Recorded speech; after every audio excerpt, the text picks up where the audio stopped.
अस्सलाम वालेकुम। मौलाना अब्दुल गफ्फार सूफी के बयानात सुनने के लिए हमारे चैनल अल कुरान इनसाइट को सब्सक्राइब करें। शुक्रिया। एक है कयामत की बड़ी निशानियां, ये टोटल 10 निशानियां हैं। ये बिल्कुल लास्ट में आएंगी जब कयामत एकदम आने वाली होगी। वो कौन सी 10 निशानी होगी आइए बता देता हूं आपको। सही मुस्लिम की हदीस है, हजरत हुज़ैफा इब्ने असीद गिफारी कहते हैं कि हम लोग आपस में बातें कर रहे थे, इतने में अल्लाह के प्यारे नबी हमारे पास आए। बड़े गौर से सुनिएगा, बड़े ध्यान से सुनिएगा। साहबी कह रहे कि हम आपस में बातें कर रहे थे, चर्चा कर रहे थे, बहस कर रहे थे, इतने में अल्लाह के प्यारे नबी आते हैं और अल्लाह के नबी सवाल करते हैं, मा ततज़ाकरून, ऐ मेरे सहाबा आप लोग कौन से विषय पर चर्चा कर रहे हैं, कौन से टॉपिक पर बात कर रहे हैं। सहाबा कहते हैं नहनु नतज़ाकरू अनिस्साअह, ऐ अल्लाह के नबी हम तो कयामत के विषय पर बात कर रहे हैं। आप कभी बात करते हैं कयामत? हम तो आपस में बात करते हैं, कभी टीवी पर बात करते हैं, कभी फिल्मों पर बात करते हैं, कभी ममता दीदी पर बात करते हैं, कभी मोदी जी पर बात करते हैं, कभी योगी पर बात करते हैं, कभी राजनीति की बातें करते हैं, कभी हम दुनिया की बातें करते हैं, कभी घर मकान की बातें करते हैं, कभी कारोबार की बातें करते हैं। हमारी गुफ्तगू और हमारे चर्चा का विषय कभी आखिरत नहीं होता, कभी कयामत नहीं होती। वो लोगों हम कितने पत्थर दिल हो चुके हैं। सहाबा तो आपस में बातचीत करते थे तो कयामत के बारे में सोचते थे, आखिरत के बारे में सोचते थे, अल्लाह को क्या हिसाब देना इसके बारे में बात करते थे। साहबा बोले कि हम लोग कयामत के बारे में चर्चा करते हैं। अल्लाह के नबी ने फरमाया इन्नहा लन तकूम हत्ता तरऊ अशरा आयात, कयामत नहीं आएगी जब तक 10 निशानियां तुम देख न लो। 10 बड़ी बड़ी निशानियां जब तक तुम देख न लो तब तक कयामत नहीं आएगी। नंबर 1 अद्दुखान, कयामत के पहले बहुत बड़ा धुआं आएगा, धुआं आएगा। और ये धुआं जब आसमान में आएगा तो दूसरी हदीस में अल्लाह के नबी ने फरमाया कि जितने मोमिन होंगे उनको तो जुकाम हो जाएगा और जितने काफिर होंगे और मुशरिक होंगे सब मर जाएंगे। वो धुआं उनको मौत के घाटे काटेगा। तो ये कयामत के पहले की धुआं है। वह दज्जाल, और कयामत की दूसरी बड़ी निशानी दज्जाल आएगा।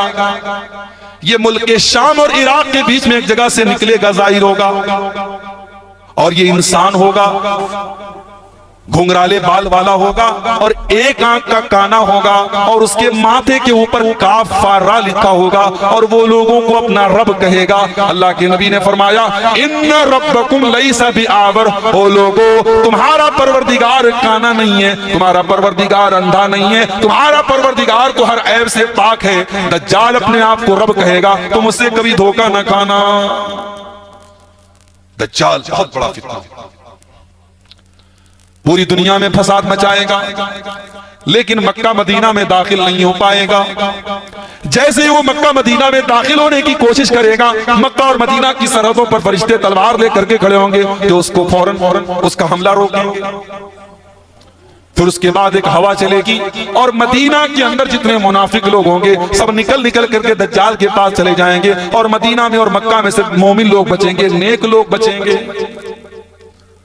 ये दज्जाल का फितना दुनिया का सबसे बड़ा फितना है। इसीलिए अल्लाह के नबी अपनी हर नमाज में जब तैयात में बैठते थे तो दरूद शरीफ पढ़ने के बाद एक दुआ पढ़ते थे, अल्लाहुम्मा इन्नी अऊज़ु बिका मिन फितनतिल मसीहिद दज्जाल, ऐ अल्लाह मैं तेरी पनाह चाहता हूं दज्जाल के फितने से। बहुत बड़ा फितना होगा दज्जाल। तो दज्जाल ये कयामत की बहुत बड़ी निशानी है। वद्दाब्बा, और कयामत के पहले जमीन से एक जानवर निकलेगा, एक चौपाया निकलेगा जो इंसानों से बातें करेगा। वह तुलू शम्स मिन मग़रिबिहा, और कयामत जिस दिन होगी उस दिन सूरज पूरब के बजाय पश्चिम से निकलेगा। वह नुज़ूल ईसा इब्न मरियम, और कयामत के पहले हजरत ईसा अलैहिस्सलातु वस्सलाम दुनिया में आएंगे।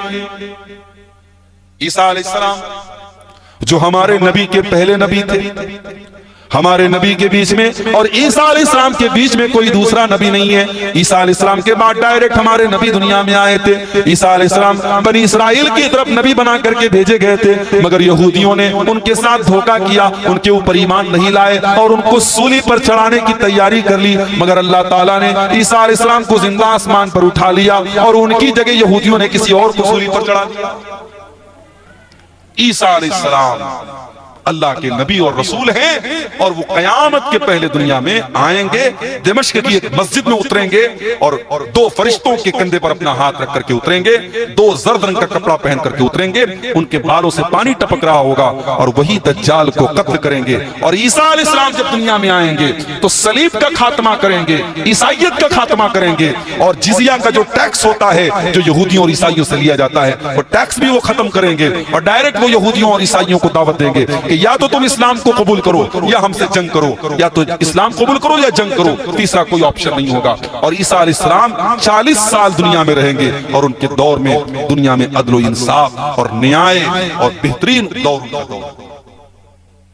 मगर एक बात और नोट करें, ईसा अलैहिस्सलाम जब दुनिया में आएंगे फजर की नमाज का टाइम होगा, दिमश्क की जामा मस्जिद में उतरेंगे, इमाम साहब कहेंगे कि ए ईसा आप आगे बढ़कर के नमाज पढ़ाइए। ईसा अलैहिस्सलाम फरमाएंगे नहीं नहीं, मैं तुम्हारा इमाम बन करके नहीं आया, मैं तो तुम्हारा मुक्तदी बन करके आया हूं। और ईसा अलैहिस्सलाम इस उम्मत के पीछे नमाज पढ़ेंगे। अल्लाह के नबी फरमाते हैं तकरीमतल्लाहि लिहाज़िल उम्मा, अल्लाह ताला ने इस उम्मत को यह मकाम दिया है कि ईसा अलैहिस्सलाम जैसा पैगंबर भी इस उम्मत के इमाम के पीछे नमाज पढ़ेगा। ईसा अलैहिस्सलाम दुनिया में आएंगे मगर उनका कानून नहीं चलेगा, कानून चलेगा तो जनाब मोहम्मद रसूलुल्लाह सल्लल्लाहु अलैहि वसल्लम का चलेगा। अल्लाह के प्यारे नबी फरमाते हैं कि ईसा अलैहिस्सलाम का दुनिया में आना यह कयामत की बहुत बड़ी निशानी होगी। आज आप देख लीजिए 25 दिसंबर की तारीख अभी गुजरी है, एक हफ्ता पहले, 10 दिन पहले हमारे ईसाई भाई 25 दिसंबर को क्रिसमस मनाते हैं। उनका यह अकीदा है कि ईसा अलैहिस्सलाम सन ऑफ गॉड है, अल्लाह के बेटे हैं, नऊजुबिल्लाह। पूछो कि क्यों अल्लाह के बेटे? कहते हैं कि उनका तो कोई बाप नहीं था, वो तो अल्लाह के बेटे थे, मरियम के पेट से पैदा हुए, उनका बाप अल्लाह था, नऊजुबिल्लाह। हम सवाल करते अपने ईसाई भाइयों से कि अगर बगैर बाप के पैदा होने की वजह से ईसा अलैहिस्सलाम अल्लाह के बेटे थे तो आदम अलैहिस्सलाम तो बगैर माँ और बगैर बाप दोनों के बगैर पैदा हुए। ईसा अलैहिस्सलाम के पिता नहीं थे, उनके बाप नहीं थे, मगर आदम अलैहिस्सलाम के माता भी नहीं थी, पिता भी नहीं थी, न माँ थी न बाप थे। अल्लाह ताला ने डायरेक्ट पैदा किया मिट्टी से।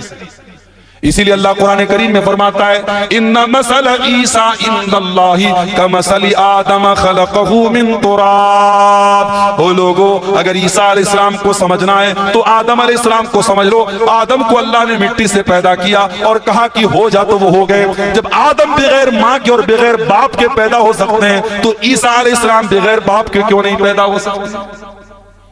इसीलिए हमारा अकीदा ये है कि अल्लाह का कोई बेटा नहीं। हमारा अकीदा क्या है? कुल हुवल्लाहु अहद अल्लाहुस समद लम यलिद व लम यूलद व लम यकुल लहू कुफुवन अहद। ऐ नबी आप कह दीजिए अल्लाह एक है, अल्लाह की कोई औलाद नहीं, अल्लाह किसी की औलाद नहीं और अल्लाह के बराबर भी कोई नहीं, अल्लाह के हम पल्ला भी कोई नहीं, अल्लाह के इक्विवेलेंट भी कोई नहीं, अल्लाह से किसी की तुलना नहीं की जा सकती, किसी का मुकाबला नहीं किया जा सकता, अल्लाह के बराबर कोई नहीं। ये हमारा है। तो ईसा अलैहिस्सलाम कयामत के पहले दुनिया में आए, 40 साल रहेंगे, उसके बाद उनकी भी नेचुरल मौत होगी और वो अल्लाह के पास चले जाएंगे।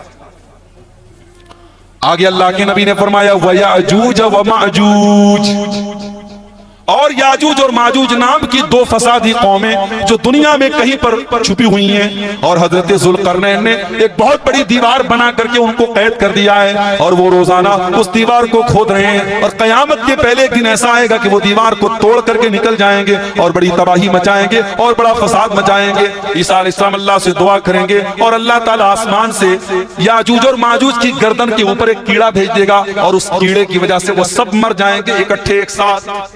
और जब वो मर जाएंगे उनके मरने से बड़ी खतरनाक बदबू जमीन में फैलेगी। फिर हजरत ईसा अलैहिस्सलाम अल्लाह से दुआ करेंगे और आसमान से बारिश होगी और पूरी उनकी डेड बॉडी बह जाएगी और शीशे की तरह जमीन साफ हो जाएगी। ये वाकया भी क़यामत के पहले।